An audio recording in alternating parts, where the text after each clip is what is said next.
Além da Vida, um encontro semanal com a doutrina dos espíritos, codificada pelo ilustre pensador francês Allan Kardec. Um momento de meditação, um momento de reflexão, um momento de luz. Além da Vida, uma mensagem de esperança para um novo amanhecer. Todos os domingos, às 8h30 da manhã, aqui, na Rádio Londrina.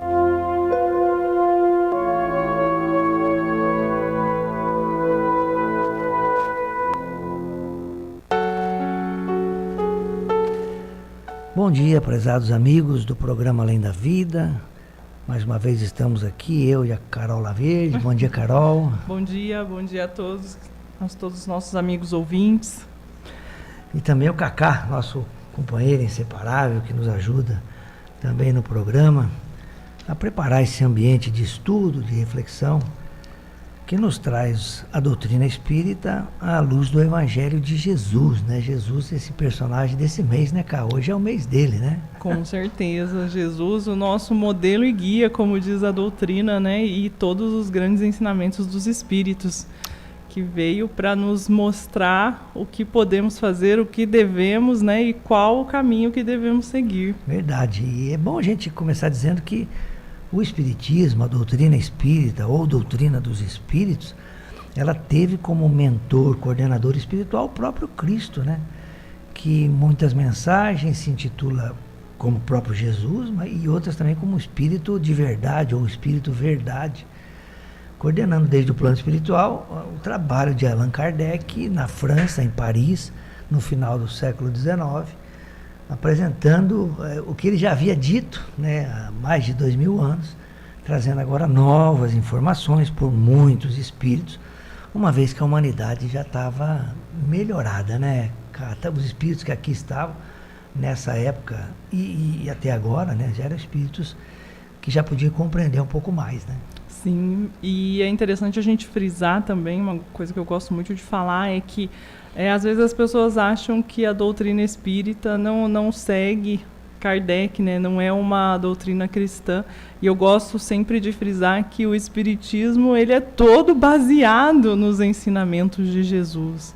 Tanto é que no próprio livro dos Espíritos ele fala, né, qual o melhor modelo a seguir, né? E os Espíritos dizem, veja Jesus, né? Siga Jesus, Jesus nosso modelo e guia.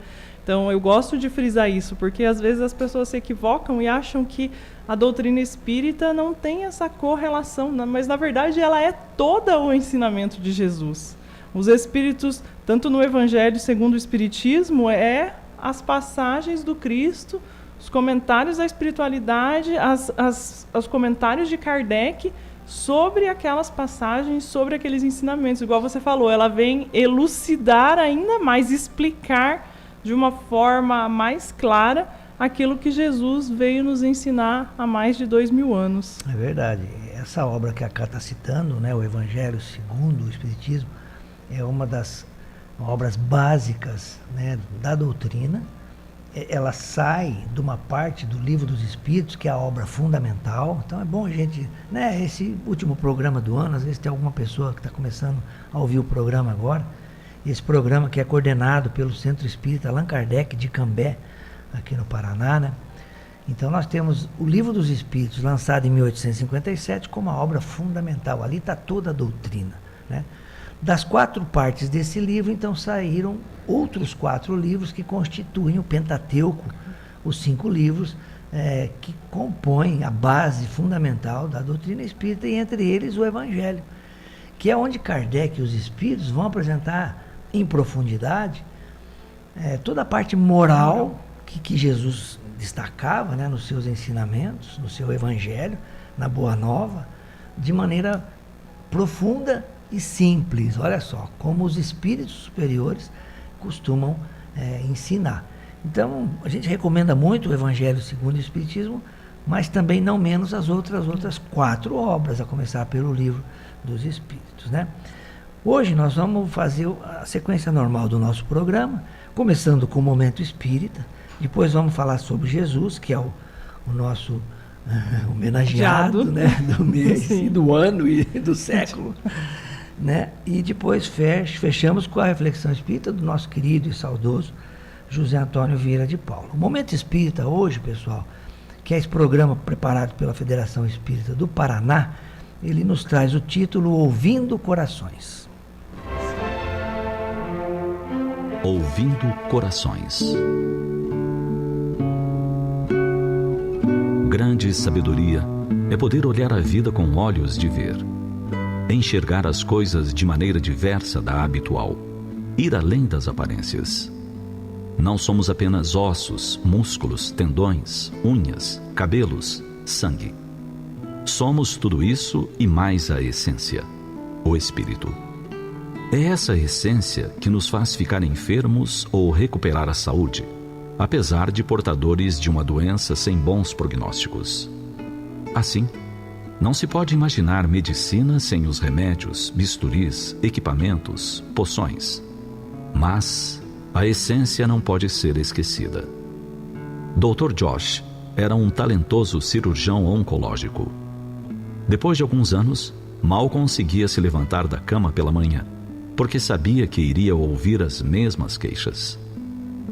De tanto ouvir falar de dores e assistir ao sofrimento, deixara de se importar. Para que tudo aquilo afinal? Muitos pacientes ele nem conseguia que se recuperassem. Então, uma amiga lhe observou que ele precisava ter novos olhos. O importante não era mudar de hospital, de atividade. Era ele olhar o mesmo cenário de forma diferente. E sugeriu que a cada dia, durante 15 minutos, ele rememorasse os acontecimentos e respondesse a si mesmo: o que me surpreendeu hoje? O que me perturbou ou me emocionou? O que me inspirou? Ele tentou. 3 dias depois, a única resposta que conseguia dar às 3 questões era nada, nada, nada. A amiga lhe sugeriu que ele olhasse as pessoas ao seu redor como se fosse um escritor, um jornalista, ou quem sabe, um poeta. Procurasse histórias. 6 semanas depois, Josh encontrou-se com ela outra vez. Ele falou das suas experiências. Estava mudado, sereno. Nos primeiros dias, a única coisa que o surpreendera tinha sido o tumor de algum paciente que regredira poucos centímetros. O mais inspirador, uma droga nova, ainda em experiência, a ser ministrada aos pacientes. Certo dia, observando uma jovem mulher que ele operara de um câncer no ovário, tudo mudou. Ela estava muito debilitada pela quimioterapia. Sentada em uma cadeira, tinha ao seu lado as filhas de 4 e 6 anos. As 2 meninas estavam bem arrumadas, felizes e amadas. Como ela conseguia aquilo? Mesmo depois de tudo que havia passado, ele observava que havia dentro dela algo muito forte, uma força que a estava curando. E começou a perguntar aos pacientes o que lhes dava forças na sua luta contra a doença. As respostas eram muito diversas. O importante é que ele descobriu que tinha interesse em ouvir. E percebeu que agora, e somente agora, as pessoas vinham lhe agradecer pela cirurgia. Algumas até lhe davam presentes. Mudou o seu relacionamento com os doentes. Contando tudo isso para a amiga, ele retirou do bolso um estetoscópio com seu nome gravado e o mostrou comovido, presente de um paciente. Quando a amiga lhe perguntou o que é que iria fazer com aquilo, ele sorriu e respondeu: ouvir os corações, Raquel. Ouvir os corações.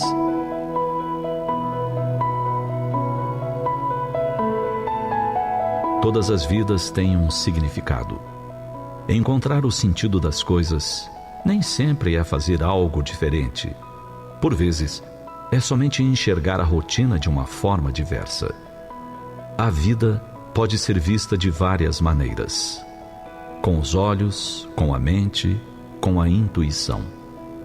Mas só é verdadeiramente conhecida por aqueles que falam e ouvem a linguagem do coração.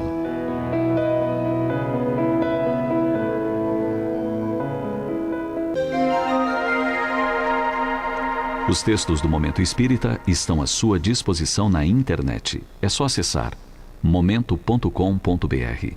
Mais informações, ligue 41 3223 6174, Curitiba, Paraná.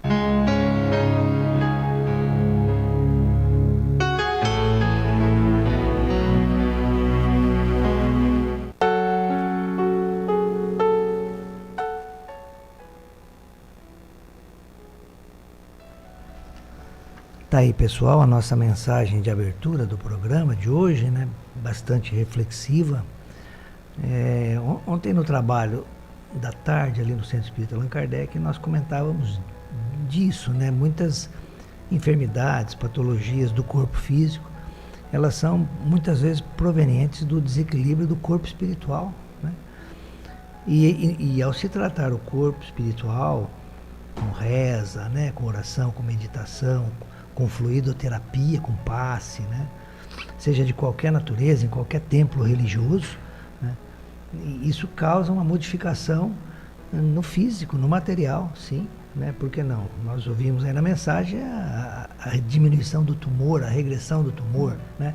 É claro que há todo um processo fisiológico envolvido, do nosso corpo também reagindo contra aquilo, mas não podemos esquecer que a essência, como diz a própria mensagem, é espiritual, né? Ela que coordena, comanda, sem pensar nos benfeitores espirituais, nosso anjo da guarda, que estão constantemente nos ajudando, nos apoiando, né, nos socorrendo até nas doenças do corpo físico, né?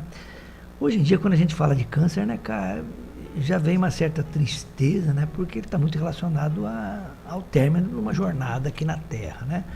Mas a gente sabe que tudo está na mão de Deus, para sintetizar o raciocínio, né? E eu queria fazer 2 pensamentos aqui, aproveitando o tema de abertura, né? E lembrar de 2 pessoas envolvidas com saúde, né? Uma trabalhando na causa, que é a minha querida companheira Terezinha, né? Que vai estar no programa aqui do domingo que vem, né? Ela tem uma experiência vastíssima na área da saúde e continua ajudando as pessoas de toda a natureza, familiares, amigos, né? E também uma amiga que recentemente descobriu um câncer de mama em estágio 3, né? Já está avançado e está em processo de quimioterapia. E a gente tem procurado conversar, apoiar, dar força, porque não é fácil. Só quem passa por essas situações sabe, né? Então, para a Tec e para a Raquel, os nossos sentimentos, o nosso envolvimento carinhoso, para que confie em Deus, né? E tenha a força necessária para ter olhos de ver e ouvidos de ouvir, como a mensagem diz, né? É verdade. E essa mensagem me chamou muita atenção porque ela fala exatamente isso, né? Nós somos a nossa essência, né? Então não é só o corpo físico, mas é a essência do espírito, é aquilo que estamos sentindo e vivenciando internamente também. E quando ele fala de um olhar sobre o que das nossas vivências, né, das nossas vivências de todos os dias, eu acho muito interessante, porque se a gente for pensar, hoje em dia, muitos de nós, dentro da nossa rotina mecânica, a gente está cansado, sobrecarregado, às vezes até descontente com aquilo que a gente faz. Igual o médico da mensagem, não vê mais o sentido daquilo. E quando ele é convidado a colocar um novo olhar na sua própria rotina, naquilo que ele já faz todos os dias. E ele vê que às vezes a gente está trabalhando no mecânico, mas quando a gente começa a ouvir as pessoas, igual ele fala que ouvir a essência das pessoas, tudo muda. Por isso que é engraçado quando ele faz a ligação do ouvir corações, né? Porque o ouvir corações é ouvir a dor daquele espírito, não é só ouvir, né?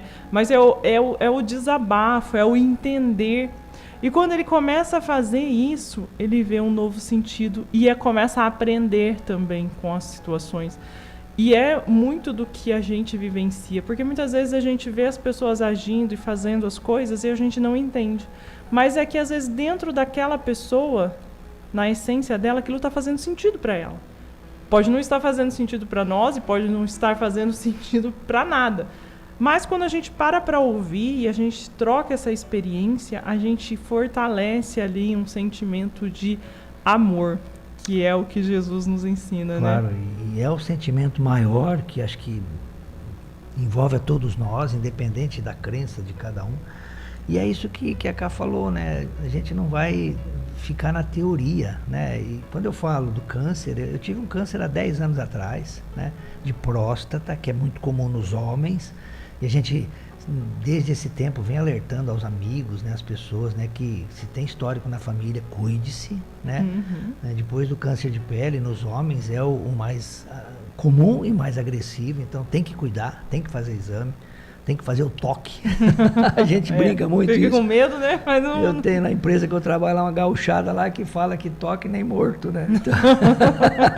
Desculpa isso, pessoal, mas 20% dos cânceres que alguns exames não detectam pelo sangue, o toque pega, né? Para que você vai correr esse risco de 20%, né? Então fica aí, pessoal, aí um alerta, né? A gente quer que a pessoa não volte para casa antes do tempo, né? Volte na hora certa, né? E cumpra aqui a sua jornada desse modo, crescendo, né? E aprendendo muito, né, Ká? Com certeza, né? E é o que a gente veio para fazer, para aprender, para colocar um olhar diferente na nossa própria rotina. E aí a gente vai começar a achar os espaços, né? E cada um fazendo a sua parte, né? Tanto do lado material, que é cuidando do nosso corpo, e do lado espiritual, que é cuidando do nosso espírito. Né? Imortal. Não esquecer disso. O corpo morre. Uma hora vai. Mas né? o espírito Né, é Cacá, eterno. O corpo não vai ficar aqui, mas o espírito... É eterno. Imortal. Eu gosto de palavra imortal, eterno, para mim é só Deus. Aí perguntam assim pra gente, mas o espírito tem fim? Só Deus sabe. Ele que criou, nós temos começo. Né? A informação que a gente tem é que Deus não teve início nem fim, né? Não vamos entrar nesse campo, porque esse campo é um pouco complicado para nós, né? Mas eu prefiro acreditar na imortalidade da alma, né? E eu entendi o sentido da eternidade, assim, da coisa boa. Sim. Né? Que vai ser infinito, né? Sim. Pessoal, nosso tema hoje aqui, como a gente falou na abertura, é Jesus, né? E é tão bom falar do Cristo, né? Toda manhã eu ouço, e para deitar também, uma música que fala de Jesus, do Padre Zezinho, né? Um certo Galileu. Não sei se a Ká já ouviu. É linda, é o meu mantra. Jesus para mim também é uma palavra assim que tem muita força, né? Então, a gente vai comentar dele, né, Ká? Um pouquinho aqui para a gente reavivar essa figura ímpar, não só do espiritismo, não só do cristianismo, mas de Deus, né? E tem uma passagem no livro dos Médiuns, quando estuda a parte científica da doutrina espírita, colocando que, de certa forma, se em algum momento Jesus, apesar da sua superioridade como espírito puro, ele necessitava trabalhar como médium, só poderia ser médium de Deus, né? É muito bonito isso que Kardec coloca ali no livro dos médiuns, né, que é uma das obras básicas também, mostra a envergadura desse espírito, né, que veio a esse educandário chamado Terra, um planeta de provas e expiações, um planeta assim bastante no início da caminhada evolutiva do próprio planeta, acima apenas de ser um planeta primitivo, né, onde ocorrem as primeiras encarnações dos espíritos, né. Então ele vem para cá, ele coordena toda a elaboração da Terra, olha só, né, cara, que coisa linda, né?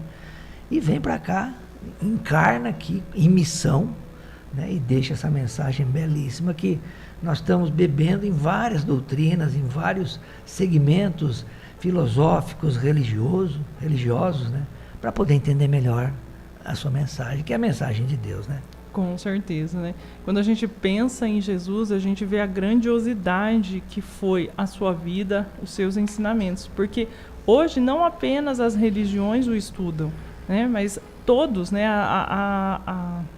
Os cientistas, muitos já o estudaram suas mensagens, a sua personalidade, para nos mostrar o quê? O quanto esse espírito que aqui esteve, como diz o Miguel, é de uma envergadura, é de uma moral, é de uma postura que vem o quê?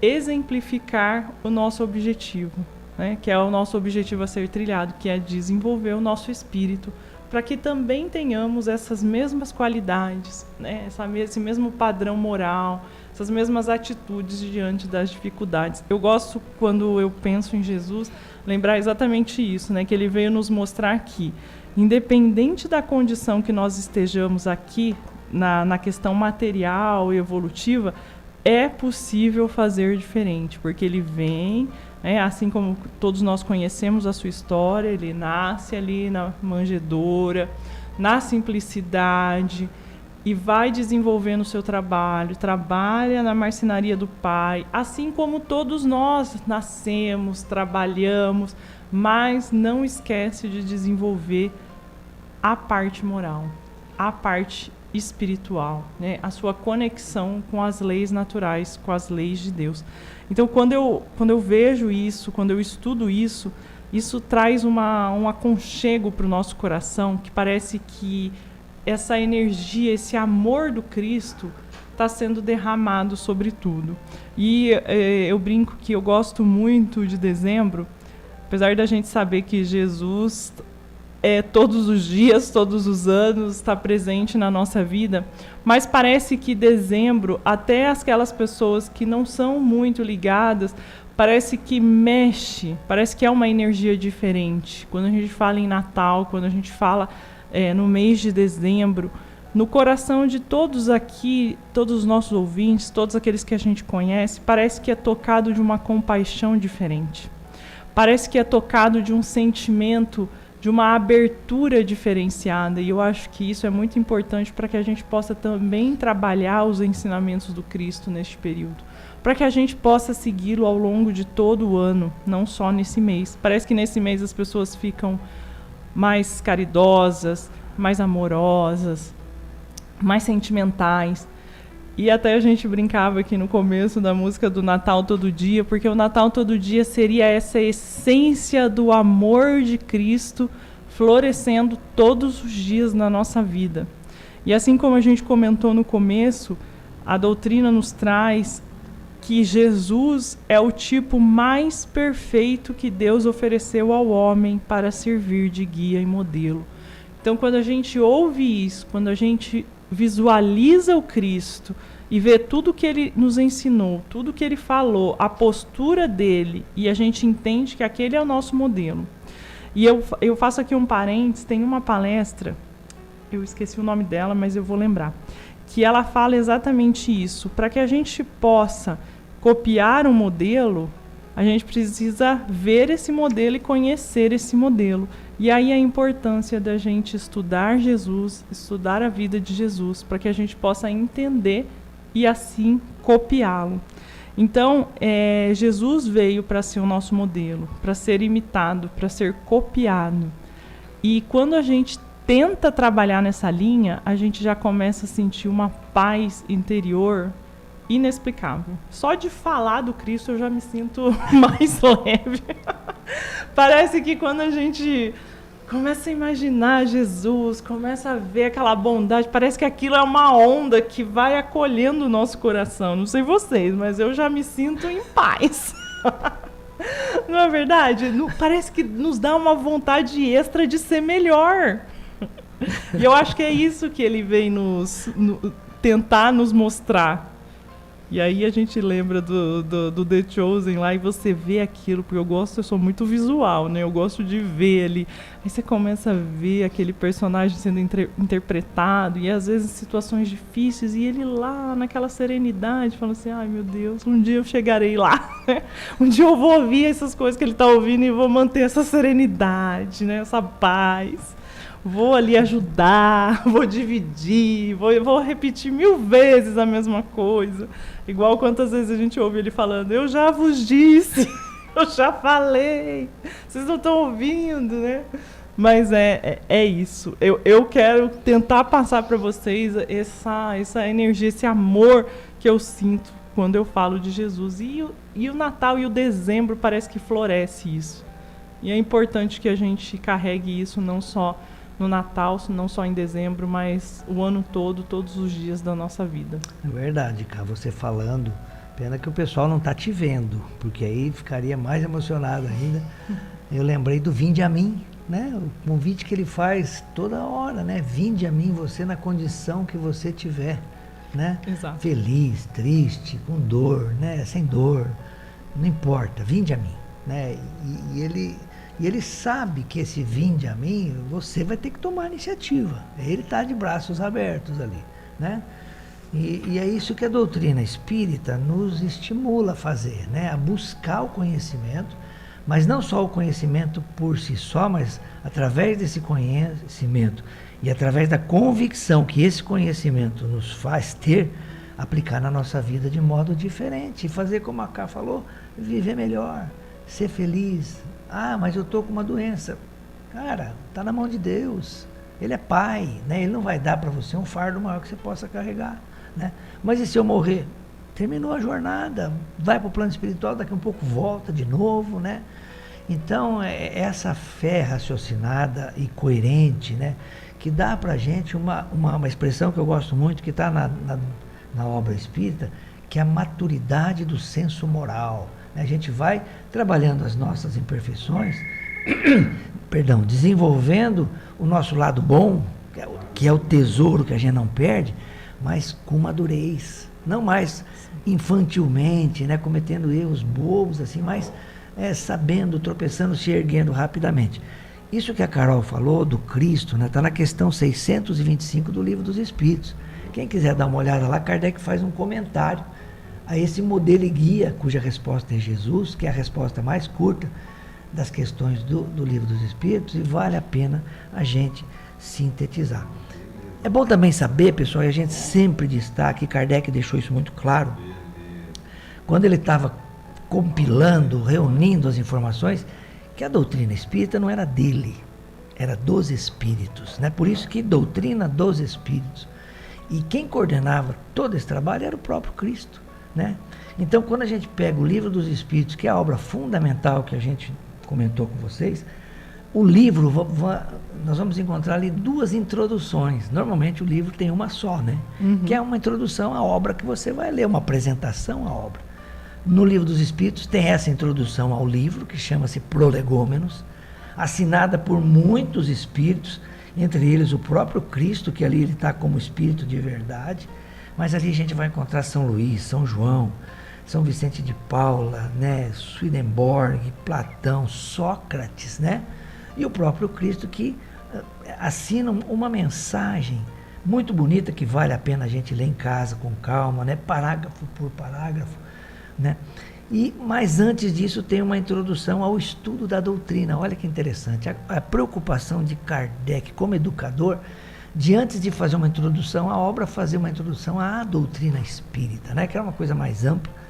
E o primeiro parágrafo é curtinho, eu vou ler para vocês aqui, dá a impressão, descrita pelo próprio Jesus, né, a respeito do espiritismo, né, é como se ele estivesse falando para a gente o seguinte: para se designarem coisas novas, são precisos termos novos.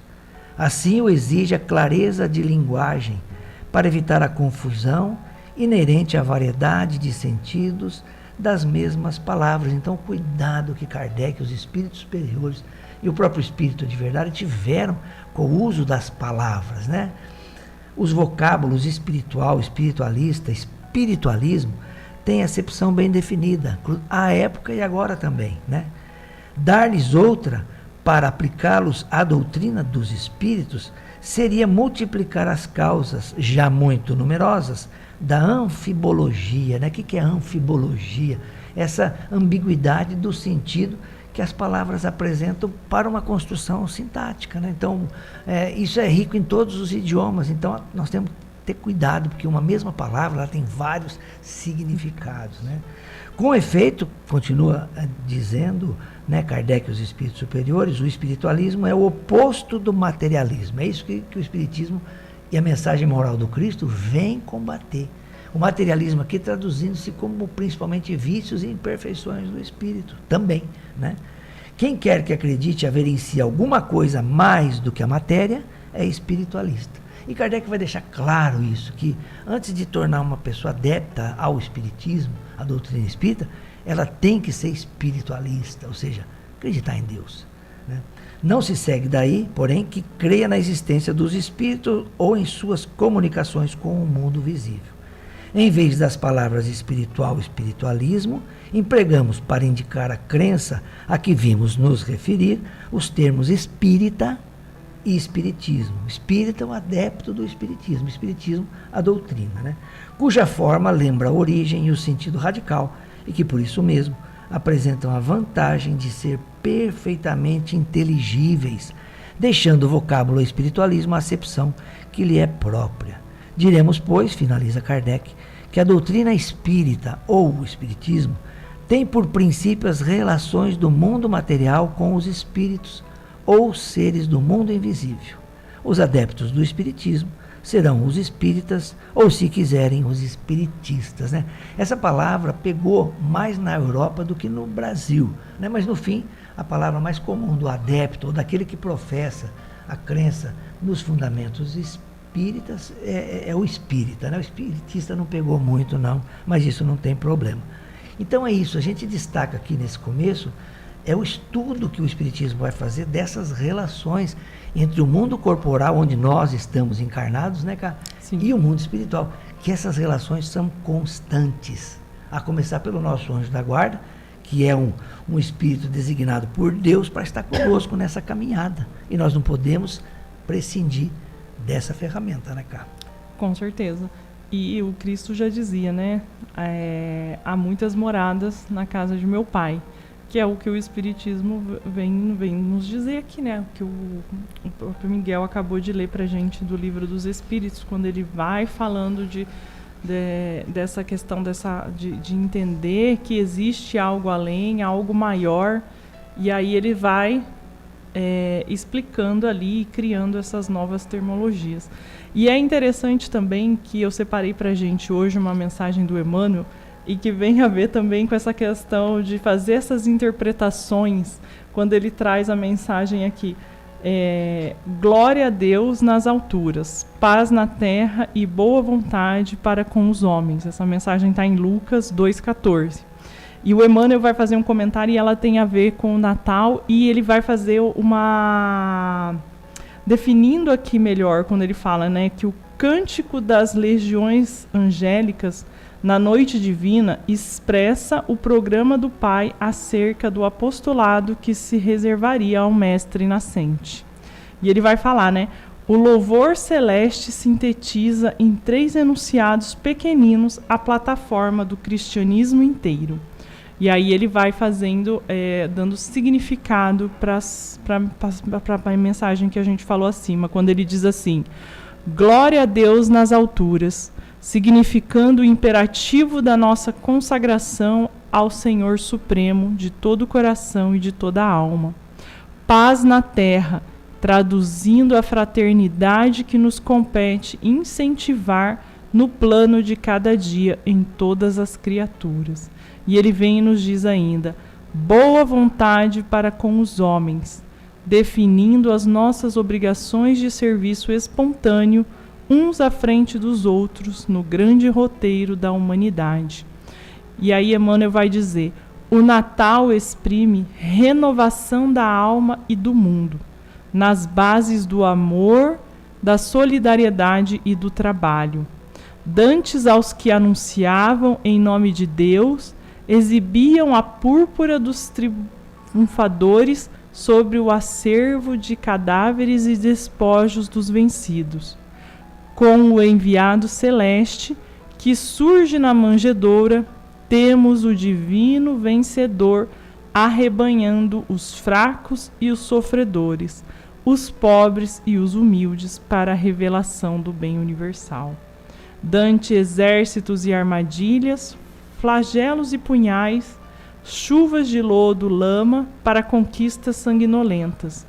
Agora, porém, é um coração armado de amor. Olha que interessante quando ele faz essa diferenciação, né, das lutas sangrentas, e quando vem Jesus com o coração armado de amor, aberto à compreensão de todas as dores ao encontro das almas.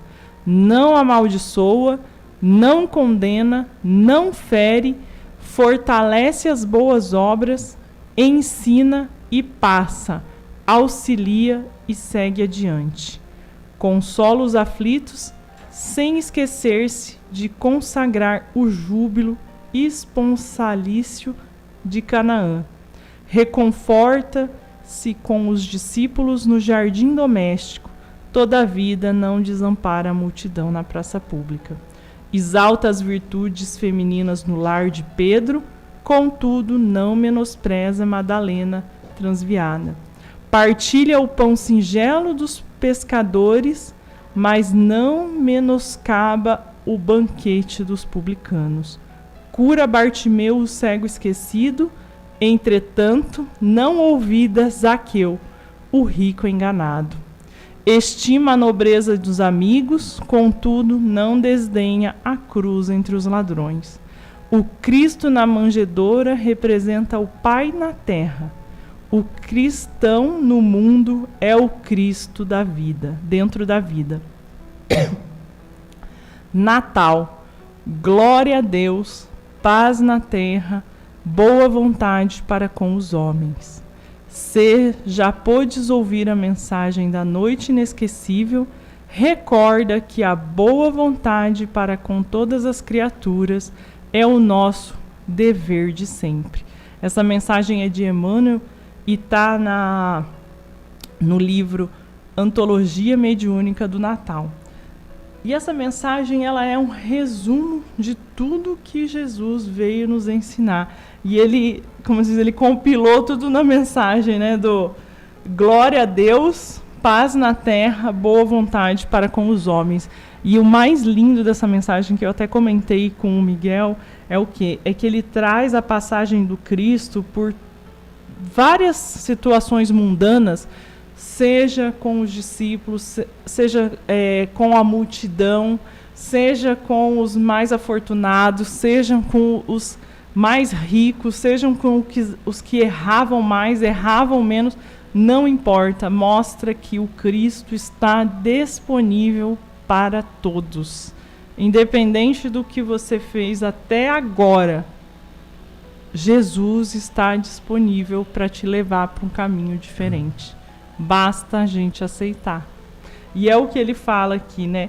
No final, quando ele diz, né? Já podes ouvir a mensagem, recorda a boa vontade para com todas as criaturas. E aí eu já lembro daquela mensagem que a gente comentava da cena do The Chosen, quando Jesus fala na mesa com os discípulos, né? Que ele fala dos seus ensinamentos, que ele diz, né? Que espera que eles os amem assim como ele os amou. E ele vai difundir o seu amor e o nosso amor uns com os outros. Então, o que ele quer dizer? Ame a todos assim como eu também vos amo. Né? E ele não faz distinção só aos discípulos, mas ele fala a todos, né? A todos que estão aqui sobre essa terra, encarnados, desencarnados e todo o orbe, porque a gente sabe a grandiosidade que Jesus é, né? Então, quando ele fala, ame como eu vos amo, não se limita, vou amar, igual a gente, vou amar aqui a minha família. Não, não é isso que Jesus quer. Vou amar aqui os meus companheiros da igreja, ou só os meus companheiros do centro. Não, Jesus diz, amai a todos assim como eu também vos amei, né? Acho que isso é uma coisa que pega, né, Miguel? Toda vez que eu vejo a menção ao cego Bartimeu, eu lembro da cara. Não sei porque, acho que eu ouvi uma palestra dela, nunca tinha ouvido falar do cego Bartimeu. Né? E aqui está o cego esquecido, mas eu não esqueço mais, que eu lembro da Carol, e aí eu vou lá ver o que é esse cego Bartimeu. Mas a mensagem de Jesus é isso, pessoal, ela tem vários significados e cada um, né, vai entender do seu jeito. Por quê? Porque vai despertar em nós um sentimento. Exato. Na Cá é um, em mim é outro, no Cacá é outro, em você que está nos ouvindo é outro, não importa. Importa que a gente trabalhe esse sentimento e entenda qual é o propósito desse ensinamento, né? Uma das coisas que eu vejo, né, nessa mensagem de Emmanuel a respeito do Cristo é do trabalho em grupo, né? O conhecimento é individual, o progresso é individual, mas nós necessitamos uns dos outros. Olha o papel da família, né, Cá? Sim. Olha o papel do trabalho, das empresas, né? Então a gente aprende nessa etapa evolutiva que todos nós estamos, segundo o Espiritismo, espíritos inferiores, nós necessitamos uns dos outros, né? O que eu tenho eu repasso para o outro repassa para mim, a gente vai caminhando em direção a Deus, né? Então o destaque que a gente faz é isso, né? Nós vamos ver no Evangelho, segundo o Espiritismo, que é toda a parte moral do ensino de Jesus, a preocupação dele transmitir esse código divino, né? Ele mesmo destaca isso ali na introdução do Evangelho segundo o Espiritismo, né?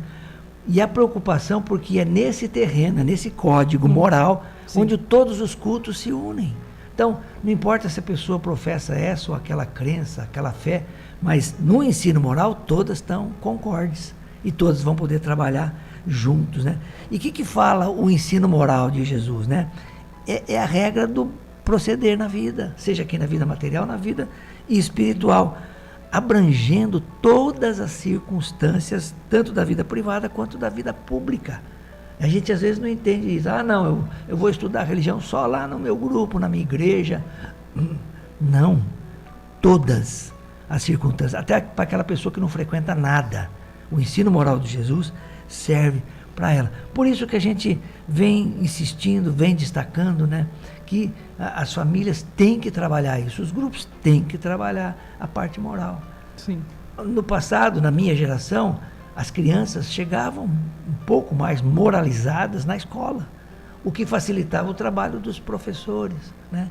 Hoje a gente vê que não há tanta essa preocupação das famílias, né, naquela educação rígida da parte moral, né, de ter o professor, de ter o mestre como um segundo pai, uma segunda mãe, né? E muitas vezes falta o respeito necessário, o que dificulta até a transmissão do conhecimento. Nós terceirizamos, em linhas gerais, vamos assim, a grosso modo, a educação moral dos nossos filhos, dos nossos pequenos.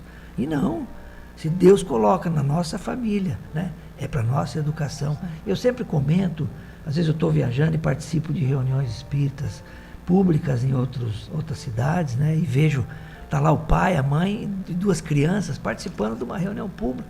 Eu destaco que as reuniões familiares são extremamente importantes. O Evangelho no lar, com todos, é extremamente importante, porque ali é o verdadeiro educandário. Porque os pais conhecem os filhos e os filhos conhecem os pais. E muitas vezes uma criança de 5, 6 anos, ela vai dar uma contribuição muito grande para aquele grupo, né, independente da sua faixa etária, física, carnal. Tem um exemplo muito bonito, e a gente sempre cita da Revista Espírita, o lar de uma família espírita. Bota lá na Kardecpédia, que é esse aplicativo gratuito, que a pessoa pode baixar no seu celular, no seu computador, todas as obras de Allan Kardec, bota lá no busca, o lar de uma família espírita. Como o pai educa a sua família, sabendo que a morte dele está próxima, como que essa família lida com isso, como uma criança de 5, 6 anos, uma menina, ela lida com a falta física do pai, mas não sentindo a ausência espiritual do pai. Olha que coisa linda, uma família que se reúne toda semana e tem lá a cadeira dele, vem a comunicação através do filho mais velho e da própria esposa. Olha que coisa boa, mostrando que essa comunicação, como a gente comentou no início do programa, ela não cessa, né, cara? É verdade. E isso é muito interessante, né? Porque a gente sabe que dentro da família, não só dentro da família, mas da nossa vida como um todo, cada um de nós somos exemplos, né? E aqueles que estão ao nosso redor, principalmente em função de pai e mãe, a gente sabe que pai e mãe é exemplo dos filhos, e os filhos vão seguir esse exemplo. Então, como é que a gente quer que o nosso filho seja calmo, tranquilo e amoroso se nós somos explosivos, raivosos e falamos coisas desnecessárias? Como é que a gente vai cobrar dele não fazer assim, se é a forma com que a gente faz? E como é que a gente vai querer que o nosso filho seja mais espiritualizado se nós não trazemos a mensagem de Jesus para o nosso dia a dia, para a nossa casa, para o nosso lar? Se nós não paramos uns minutos na hora de dormir, na hora de acordar com o nosso filho para falar, vem filho, vamos fazer a nossa oração matinal. Vamos fazer a nossa oração antes de dormir. Vamos entender aqui e ajudando essas crianças a pautarem as suas escolhas e o seu comportamento também naquilo que a gente entende como importante, que é o desenvolvimento moral, que é o que Jesus vem nos exemplificar todos os dias.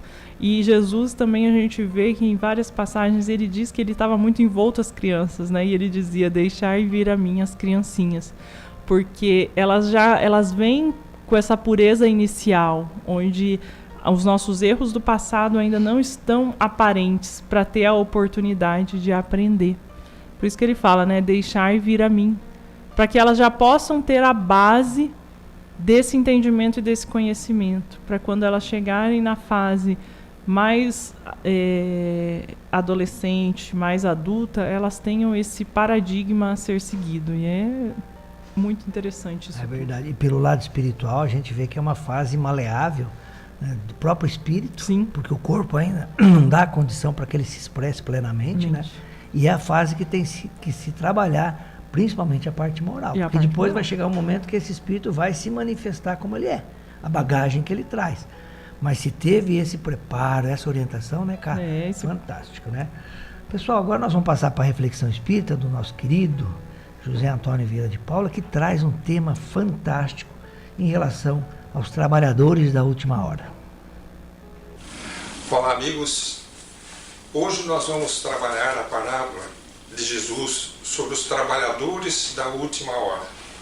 Caminhando com os apóstolos, eles comentavam com Jesus que haviam deixado a casa, deixado família, tudo para segui-lo. E Jesus fala das recompensas que eles terão no reino dos céus e logo começa então a comentar, a fazer essa parábola muito interessante, que cabe muitos raciocínios, e nós vamos tentar refletir aqui com todos vocês. Ele conta que um pai de família, logo no alvorecer, logo no amanhecer, ele sai para contratar trabalhadores para a vinha. Então Jesus está fazendo uma referência muito clara à vida na terra e à sua tarefa, a tarefa da evangelização da terra. Então ele diz que logo na primeira hora ele já começa a contratar e faz um acerto com aquelas pessoas que não estavam ocupadas, dizendo: olha, vocês trabalham na vinha e eu vou pagar para vocês o valor de uma diária, que eles chamam jornal, né?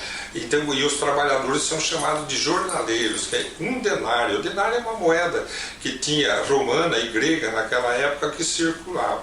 Vamos pagar um denário. Só que Jesus diz que aquele pai de família, então ele fala que é um pai. Ele está falando de Deus, de um trabalho para o mundo divino, um trabalho superior, onde as pessoas estão sendo convidadas para trabalhar. Então veja, ele vai encontrar pessoas que estão desocupadas, sendo convidadas para trabalhar na hora primeira, na hora terceira, que significa o quê? 6 da manhã, 9 da manhã, meio-dia, é a hora nona.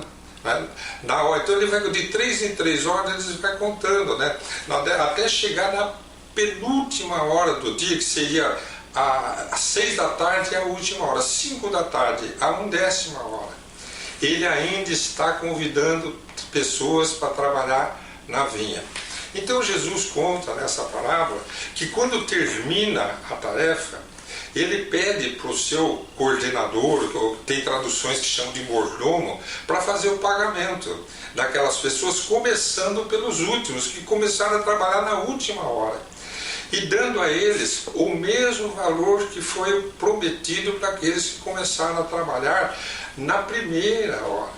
Então daí, quando aquelas pessoas teoricamente estariam na fila aguardando receber, eles começam a pensar de Jesus que vão receber mais do que o que foi combinado. Por quê? Porque se quem trabalhou só uma hora, na última hora, está recebendo um denário, o mesmo valor que foi combinado com eles, talvez o dono da vinha pague para eles as 11 horas de serviço, as 12 horas de serviço que eles trabalharam. Mas não é o que acontece. Jesus diz que quando chegam os primeiros que chegaram, receberam um denário, e eles ficaram magoados, se sentiram injustiçados e começaram a comentar entre si. E disse Jesus que o pai de família, aquele que está contratado os trabalhadores, fala: por que vocês estão revoltados? Eu não estou sendo justo com vocês? Eu não combinei com vocês que pagaria um denário pelo trabalho de vocês? Vocês estão nervosos, irritados porque eu estou sendo bom para com os últimos? Então aí já entra o primeiro raciocínio para essa nossa análise dessa parábola. Jesus já coloca o Deus justo e bom. Então justo é aquilo que é o que cada um conforme a sua obra. O trabalho foi de um dia para um denário. Bom, quer dizer, ele vai dar além do que a pessoa merece, desde que faça o seu trabalho bem feito. Então Jesus já está mostrando ali o mesmo Deus que ele nos apresenta na parábola do filho pródigo, quando ele cuida de um filho que tinha tinha sido perdido e foi reencontrado, mas um que não saiu de casa fica revoltado porque o pai não fez a festa que fez para o filho que foi encontrado. É a mesma mágoa, a mesma inveja, o mesmo sentimento. E tem pessoas, mesmo espíritas, que quando vão analisar essa parábola focam muito em cima da mágoa dessas pessoas, mas nós não vamos focar aqui. Nós vamos focar na tarefa. Porque Jesus, ele está falando de uma grande tarefa. E Jesus está falando ali que o dono daquela vinha, daquelas terras, está contratando as pessoas desocupadas. Ele não está falando daquelas pessoas que ele convocou para o trabalho aqui na terra, que foram os profetas, os patriarcas, as pessoas com quem ele pôde contar. Ele está falando de pessoas com quem ele nem sabe se pode contar. Imagine que quando Jesus escolheu o povo hebreu para trazer essa tarefa à terra, ele apresenta essa proposta de que eles ajudem a sedimentação da crença num Deus único. E 2000 anos depois ele chega e o pessoal está matando profetas e ainda vão crucificá-lo. Veja pessoas que ele convidou para as primeiras horas, o que estão fazendo da tarefa na vinha, fazendo um trabalho muito negativo, se comprometendo. Então nós pegamos o Evangelho segundo o Espiritismo e descobrimos que Allan Kardec, no capítulo 20, ele selecionou 4 mensagens para analisar os trabalhadores da vinha. A primeira mensagem, então eu peço licença para você, a primeira mensagem é de Constantino, um espírito protetor, a segunda é de Henri Heine, a terceira é de Erasto e a quarta é do Espírito da Verdade. Então nós temos 4 mensagens e eu vou escolher apenas algumas frases de cada um. Por exemplo, Constantino escolhia a seguinte frase: bons espíritas, meus bem-amados, todos vós sois os trabalhadores da última hora, empregai bem esta hora que vos resta. Então você veja bem, nesta mensagem que Allan Kardec escolheu, Constantino já está dizendo que desses trabalhadores, que são muitos, em várias épocas da humanidade, nós já estamos na última hora e cabe ao advento do Consolador prometido, aqueles que se tornam adeptos do Espiritismo, os que estão sendo convidados para trabalhar na última hora. E Constantino está dizendo, empregai bem esta hora. Por quê? Porque no final da parábola Jesus diz assim, são muitos os chamados, mas poucos são os escolhidos. E nós vamos analisar isso na próxima reflexão, logo na sequência.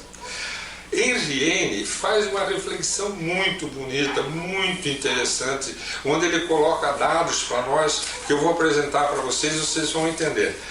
Os trabalhadores da primeira hora são os profetas, Moisés, todos os iniciadores que marcaram as diversas etapas do progresso através dos séculos, os apóstolos, os mártires, os pais da igreja, os sábios, antes de Jesus, lá Sócrates, lá naquela época, os filósofos, e por fim chegam os trabalhadores da última hora, porque estava nascendo o Espiritismo. Essa mensagem foi em 1863, quer dizer, chegando naquele momento, por fim, os espíritas.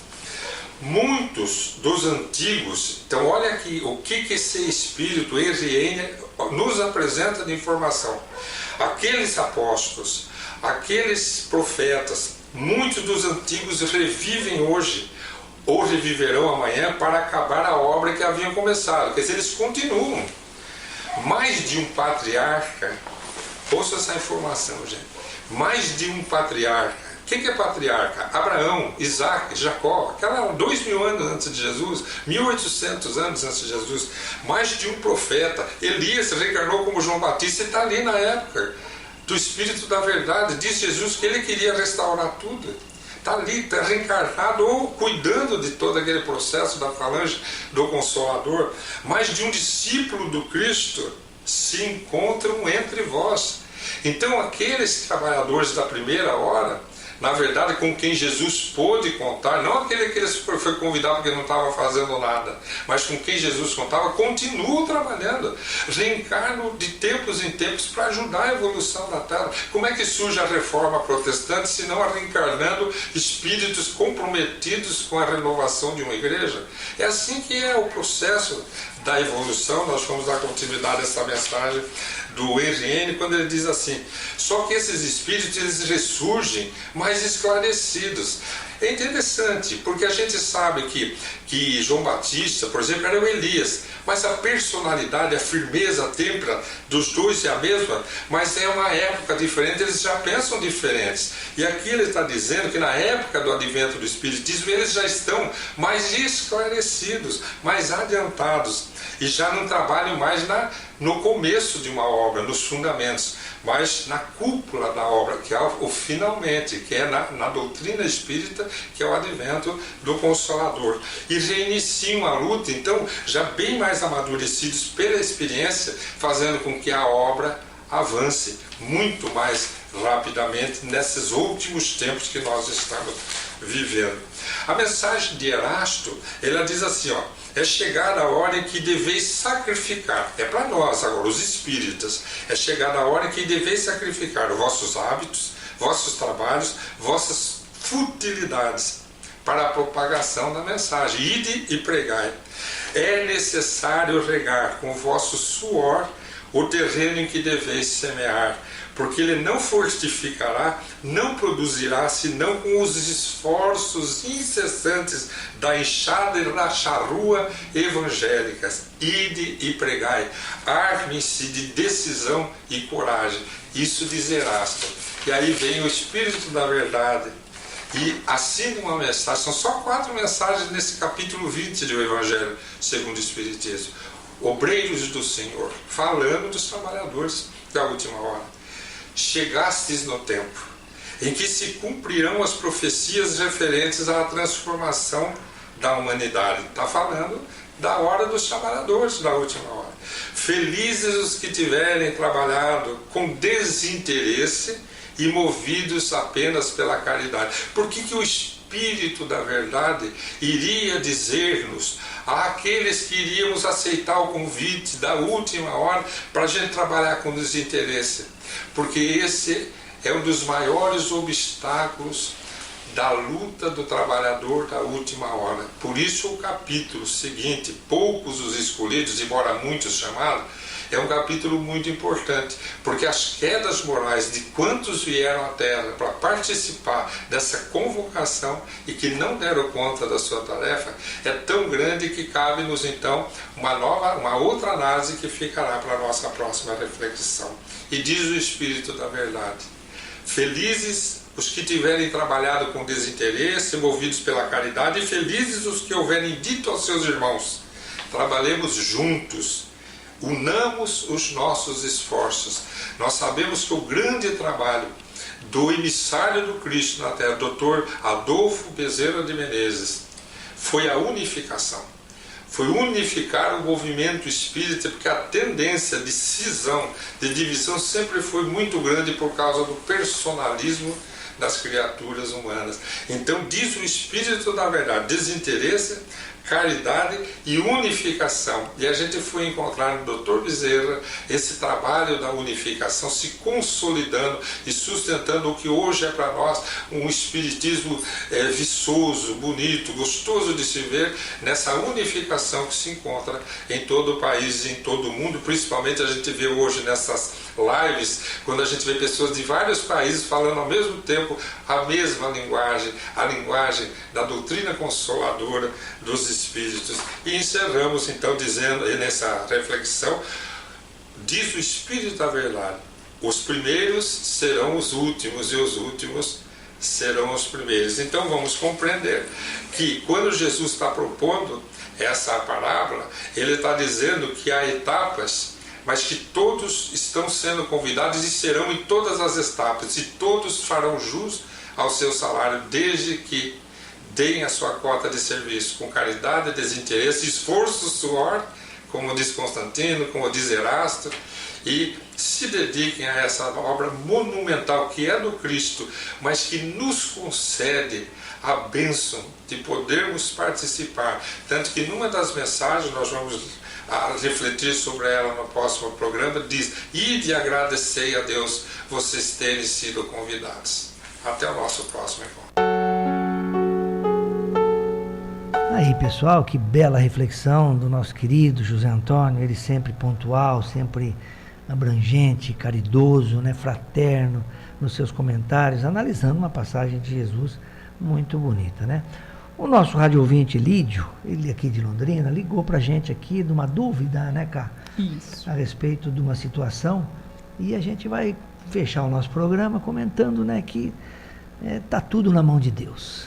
Tudo, né? Quando a gente fala Deus, fala do nosso anjo guardião, dos espíritos familiares que nos acompanham também, e eles nos amparam tanto no plano material quanto no plano espiritual, né, cara? Exatamente, e é interessante que a gente vê que a espiritualidade, ela está sempre trabalhando por nós e ao nosso favor. Então, muitas vezes, quando a gente está conectado, quando a gente está em sintonia, e aí a gente está passando por algum problema, algum problema de saúde no corpo material, além dos nossos tratamentos materiais, a gente sabe que a espiritualidade também trabalha no nosso espiritual, para que, como a gente sempre fala, para que a cura ela seja completa, né? Porque a gente viu ali no começo, quando ele fala da cura da essência, porque nós precisamos trabalhar os dois lados, tanto o espiritual quanto o material, e não tenhamos dúvida que Deus, que a espiritualidade maior está cuidando de cada um de nós.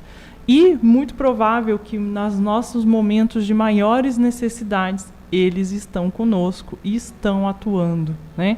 Através do nosso amor, através das nossas conexões. Quando nós nos conectamos com eles, eles conseguem atuar, né?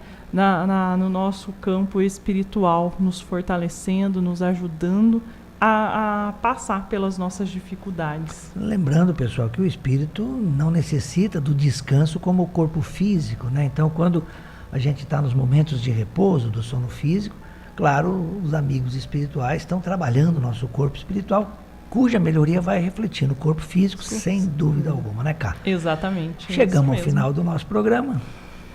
Deixamos aqui então o nosso abraço, né, a todos os nossos ouvintes, a todos aqueles que nos ouvem. Deixamos o nosso carinho e aquele nosso sentimento e aquela mensagem final, né, que tragamos, né, que podemos trazer nessa nossa noite de Natal, que é a mensagem que a gente falou, o convidado ilustre e especial. Muitas vezes a gente se preocupa tanto com o nosso formato do Natal material e esquecemos do convidado especial, do aniversariante do dia. Então, que possamos, neste momento também, não só neste momento, mas em todos, trazer através da oração, buscar Jesus, buscar o seu exemplo e buscar o seu amor. É o que eu desejo a todos. Isso aí, Cá. Um abraço a todos e até o nosso próximo encontro.